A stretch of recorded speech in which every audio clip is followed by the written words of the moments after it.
Ciao and welcome back to Pastamore, Pasta with Love. I'm Chef Joe Mele, and today we're going to be revisiting our pasta doughs that we made in lesson 1. Now, we're going to take that pasta we learned in lesson 1 and we're going to turn it into some freshly made noodles. Alright, so our dough has been rested. Alright, I have actually cut it into 4 pieces. Now, why do I do that? Because to take and try to force this big piece of dough through the pasta rollers would be actually taxing the pasta rollers and the motor way too much. Okay, so we cut these down into 4 portions. We're going to roll these out 4 times and we're going to make some fresh pasta noodles. So, what kind of noodles are we making today? We are going to explain to you the terminology of fresh pasta. Fresh pasta is not the same terminology as your dried commercial pasta you buy in the store. A lot of times people say, oh, I made fresh spaghetti last night. Well, no, you didn't make fresh spaghetti. And I'll tell you why. When we make pasta, fresh pasta, and we put it through the rollers, we get a flat sheet.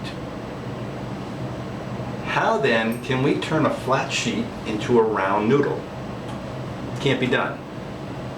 Same goes with linguine. Oh, I made fresh linguine. No, you didn't. That linguine, if you'll take a linguine and look at it on the end of a dried pasta, it's oval shaped. Actually, the word lingua in Italian means tongue. So it's tongue shaped pasta. So again, how can you get a flat sheet and turn it into an oval shape? Can't be done. So these are just some of the myths, and we're going to explore some more of the myths about pasta cooking today so that you go forward with the proper terminology and the correct cooking procedures for fresh pasta. So we're going to take this, we're going to turn it into a pasta sheet. Another term today you're going to learn, sfoglia, S-F-O-G-L-I-A, means fresh pasta sheet. When you get the thin rolled out sheet, that's what we call a sfoglia. Alright, so we're going to start out by taking a quarter of this dough. Okay, I'm manipulating it now with my fingers, and then I'm going to take a little dusting flour, that old Durham flour again, and with the heel of my hand I'm going to flatten it out so that it makes it much easier to go through the machine. Now, can you take and get the old hand crank machine out like my? Absolutely. But again, time is money, smarter not harder, right? I prefer using technology, and this KitchenAid and the attachments for it, the best thing since sliced bread. If it wasn't for this, I doubt I'd be making as much pasta as I make. Alright, so we got our pasta flattened out. Now, with the motor going here, it's going to be hard to talk over it, so I'm going to roll it out and then explain to you later what has just happened, rather than try to explain as we go. Now, you're only going to do 1/4 of this at a time. Make sure your remaining dough stays covered. Why? Because it can get crusty, dried out, and then it'll be harder to go through the machine. So, we're all set there. Put that aside. Now, pasta's dusted. I'm going to open up my roller to the widest setting. Okay, very important. Don't try to put it through number 8 first time around. Not going to happen.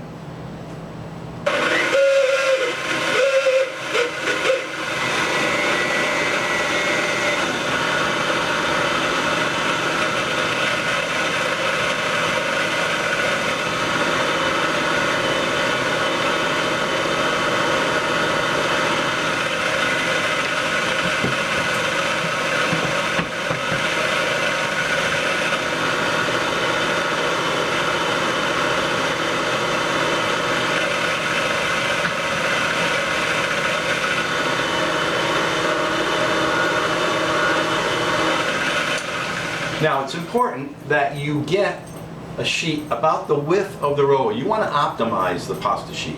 So you don't want to run a little strip through here. You want to get it as wide as the roller is.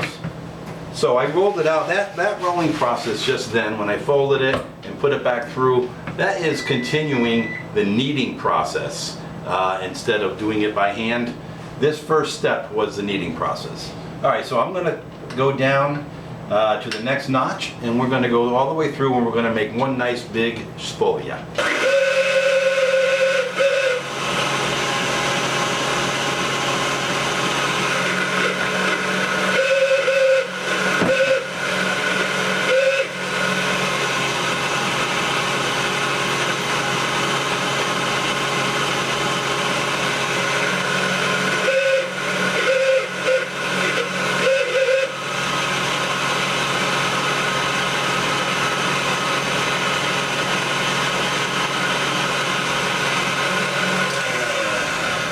Now people ask me, how thin do I roll? How do you know when to stop?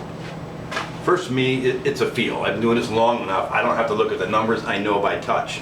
So this one is almost there. I'm going to say I'm going to go to one more notch on the machine, and it'll be just where I want it to be. I never ever roll it to the finest cutting setting on the cutter or the roller, because it's way too delicate. It'll break up. It won't hold up. You want a little body, a little texture. So I go, if a machine has 8 settings, I go to about 6. Never further than 2 from the end. Every machine is different. All right, so I'm going to go one more notch, and then we're going to look at our sfoglia.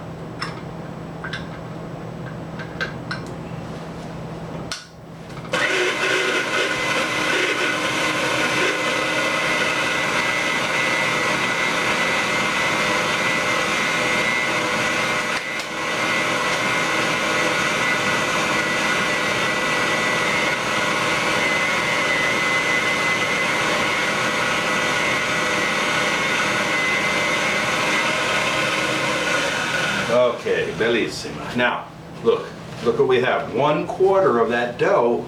Look how long our sheet became. All right, so what do we do with it now? Here's what we're going to do. We're going to lay it down, sprinkle a little dusting. Okay, come back, fold it up, and then fold it out. Okay, so this, and then fold it back. So I can pick this up, move it now, all right, transport it. So here's what I'm going to do. I'm going to take and measure out about a noodle length sheet and cut. Actually, what I like to do, I'm going to square this off so I have a nice perfect sheet. With the scraps, I'm going to roll this up, put this over here with this. I can re-roll it later on. We don't waste anything. All right, so I'm usually figuring about 10 to 12 inches per sheet. Okay, a little dusting, same thing.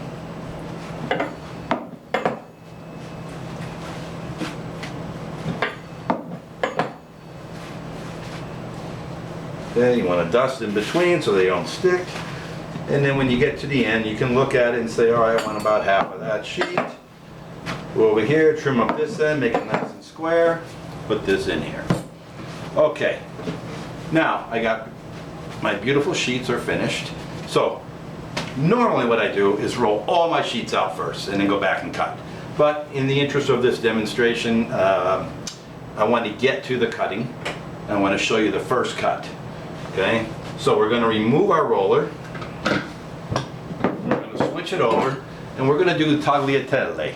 Okay? This is the fettuccine shaped or width of a noodle. Okay? When it's dry, it's called fettuccine. When it's fresh pasta, it's tagliatelle. The word taglia in Italian means cut. So it's a certain cut of pasta. Okay? Alright, so we got our cutters in place. I'm going to make a little room on the board here, sprinkle some to catch my finished product. Alright, so now I'm going to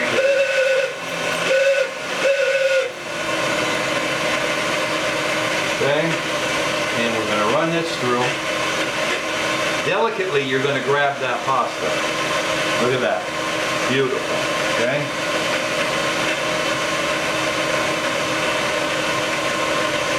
Put it in, catch it, and when you're ready to, then you let go, and you delicately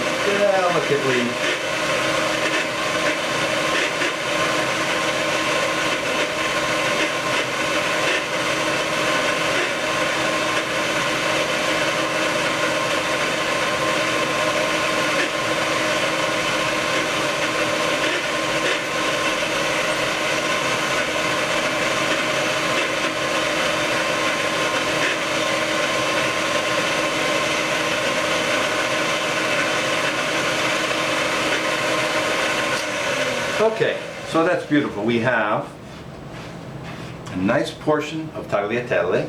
Now, you say, what can I do with this? How do I store it if I wanted to? You can dry it out, which means you can keep it indefinitely. Or you could take these, lay them on a sheet pan or something and freeze them until they're frozen, put them in a plastic baggie, Ziploc, and then keep them in the freezer. And then you come home, you want some pasta, put some water on, throw them right in the water from the freezer, just like you just made it.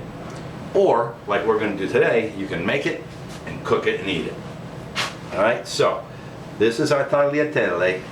All right, so now we see sometimes when you're cutting, you get little scraps, little shreds of pasta. Don't throw them away. I usually put those off to the side, a little baggie. And when I have all those misshapen pieces of pasta noodles, I store them and I save it for soup. We call this in Italian mal tagliate, badly cut. Okay, so we don't get rid of anything. All right, let's move on. We got to go back now. I'm going to roll out one more piece and I'm going to show you two things. I'm going to show you how to hand cut a pappardelle, which is about double the width of a tagliatelle. And then we're going to show you some tagliarini. Okay, I'm going to take that piece of dough that we just had left over. I'm going to blend it in with my next piece.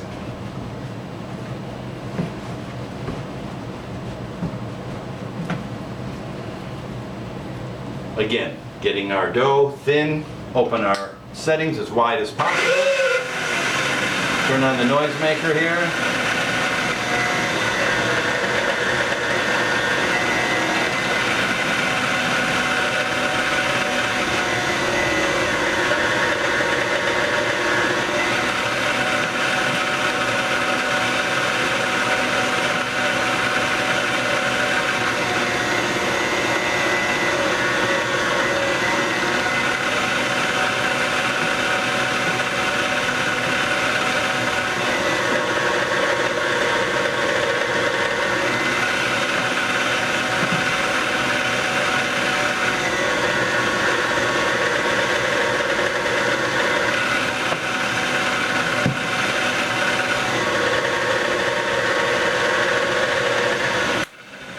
Okay, so this is ready to start moving on to getting thinner and thinner.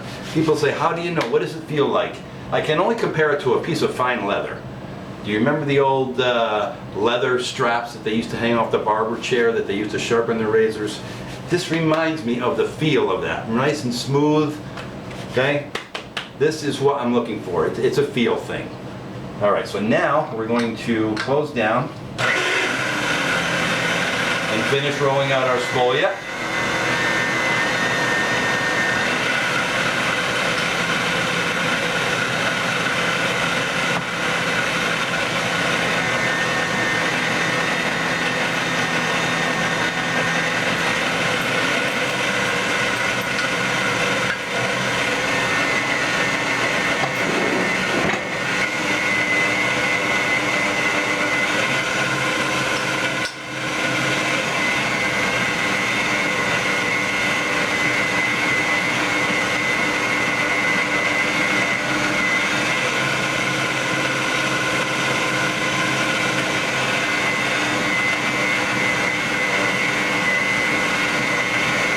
The OG is looking for scraps. Not gonna happen. Okay, one more.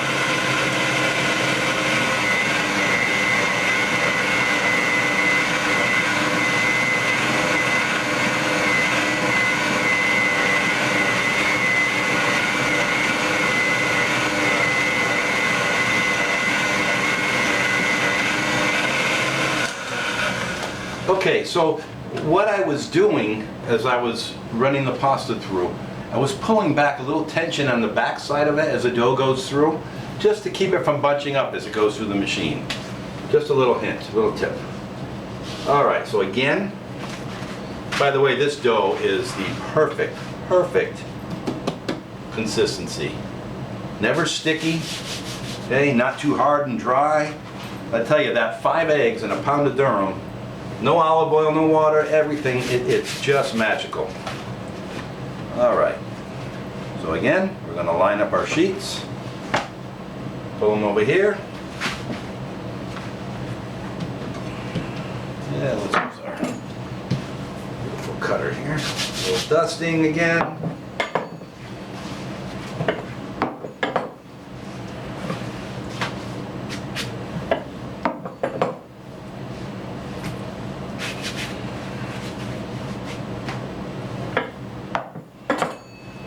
Okay, I am going to show you. Now, even before the days we had these cutters, my grandmother again would roll out huge sheets, take it very, very loosely, roll it up, and cut it by hand. That's how they used to cut their noodles. And they go, and they would be really fine. In this case, I'm going to show you Pappardelle. Okay, so we're going to go probably, 3/4 of an inch or so. And don't forget, these are going to swell when they go in the water too. Okay, so this will go in my scrap pile. So now we have, if we open these up, we have some nice wide pasta ribbons that we call pappardelle. We serve this usually with game, like some rabbit with pappardelle. They do in Tuscany a lot. Okay. So just another variation. We haven't even begun to scratch the surface on all the variations of pasta fresca. All right, so there's a little nest of pappardelle. Beautiful, right? Si, you should say si. Capisce? All right, now we're going to cut these into tagliarini. Not angel hair, not capelli. We're going to do tagliarini. There's going to be a test after. Hope you're watching. All right.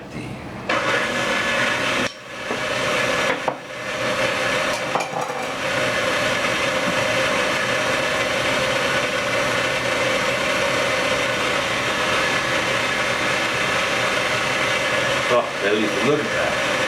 It's like gold. Threads of gold.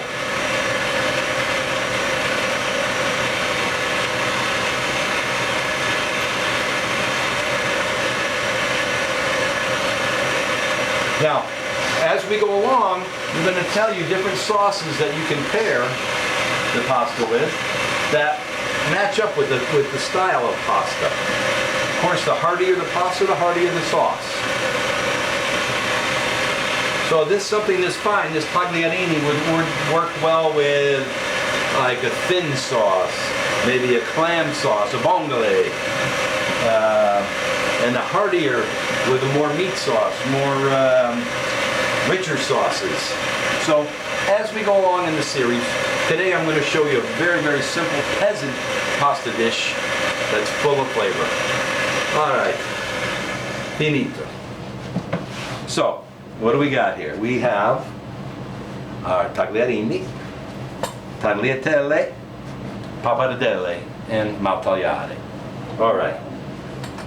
Now I'm going to turn up my heat because we're going to prepare a dish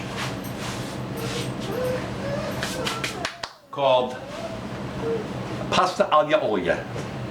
All right, pasta aglia olio, very simple. It's fresh pasta that has olive oil, garlic, anchovy, peperoncino, parsley, and a little parmigiano reggiano. So, water's turned up. I have all my ingredients. Let's talk about how we're going to flavor that water. Before I said we don't put salt in the pasta dough because the only way we're going to flavor that is in the water. So Italians cook pasta like they're cooking it in seawater. So that's what we're going to do. And a little over the shoulder because if we spilled some, for good luck. All right, so we flavored our water. I'm going to get my pan hot for my aglia olio. And I think we're going to choose, let's see, we're going to choose to do the tagliatelle aglia olio. And you'll be amazed at the flavor in a simple sauce. So let's talk about pasta cooking for a minute. The pasta, everybody says cook al dente. Well, here's the thing. You don't cook fresh pasta al dente. It's already soft. How can you get it with a bite if it's already soft? Yes, you cook commercial dried pasta al dente, to the bite. Right? Fresh pasta, if you undercook it, it's just going to be doughy. So, I'm going to try to destroy that myth. Right? The other thing is, people think they got to put olive oil in the water. Why do you have to do that? You don't have, because my grandmother did it. I don't know why you do it. Because you want to throw money down the drain, I guess. So, we put the olive oil after the pasta's cooked. If we want to toss it with it, fine. If you've got 4 quarts of rapidly boiling water, your pasta will never stick, and you have to stir it. So, from this day on, no more oil in the water. Right? It will not affect your pasta. You're just going to pour money down the drain. What other things can I think of here? All right, so my pan's hot. It's supposed to be hot. I'm going to put in my olive oil, extra virgin, of course, good quality. When I was in Italy, I was surprised at how much they cook every day with extra virgin olive oil. We used to use it only for salads or toppings or dressings, etc., marinating, but cook with it. It's amazing. All right, so we're going to get that. Now, the other thing is, there's a couple more things. Cook your pasta. You bring it to the sink, you drain it. Some people want to rinse the pasta. For what reason, I have no idea. Never ever rinse the pasta. Okay, you want that starchiness that sticks to that pasta. It's going to absorb the sauce much better. You also want to take a little bit of that pasta water, all right, and add it to your sauce. It has a little starch, it has a little flavor from the salt in there, right? Just a little trick to help you with to enhance your pasta eating. So, I have my garlic, sliced thin, a la the Goodfellas. Okay, that's going in.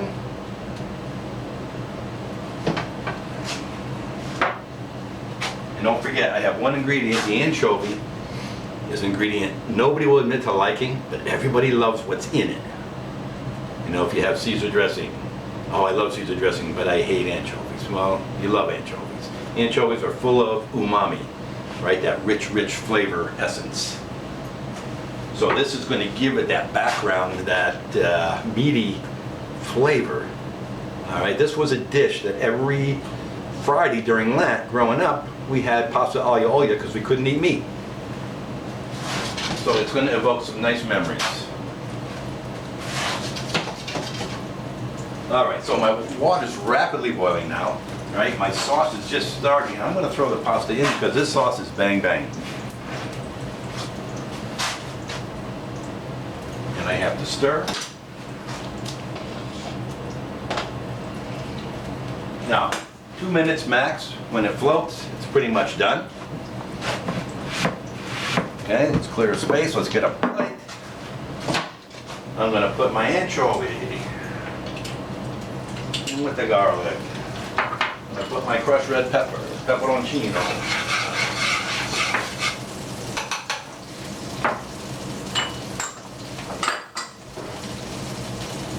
A little Italian parsley in there.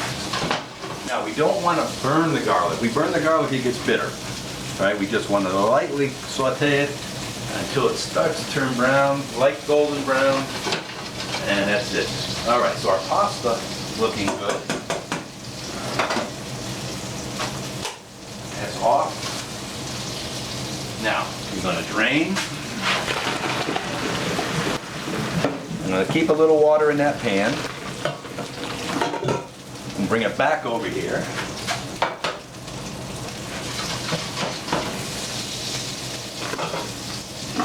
Some of that sizzle.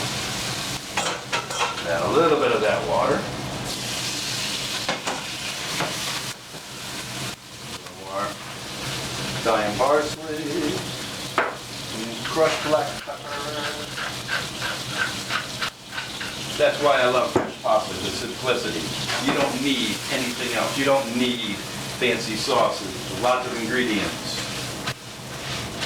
This is tip number 10, 11, 12, I don't know, I forget where we're at. But anyway, always, always, always toss your pasta. Never, ever put a plate of pasta and pour sauce over the top. This is the right way. Okay, always toss. You want every bite to have every bit of flavor. Okay, now we toss. Oh, wow, amazing. All right, put it in. Simple. Everything in that pan. All right, I'm gonna go back over just a little more parsley, a little more crushed red pepper, and I'm gonna finish it with some Parmigiano. Oh, I can't, I'm sorry. I'm going in. I'm going in.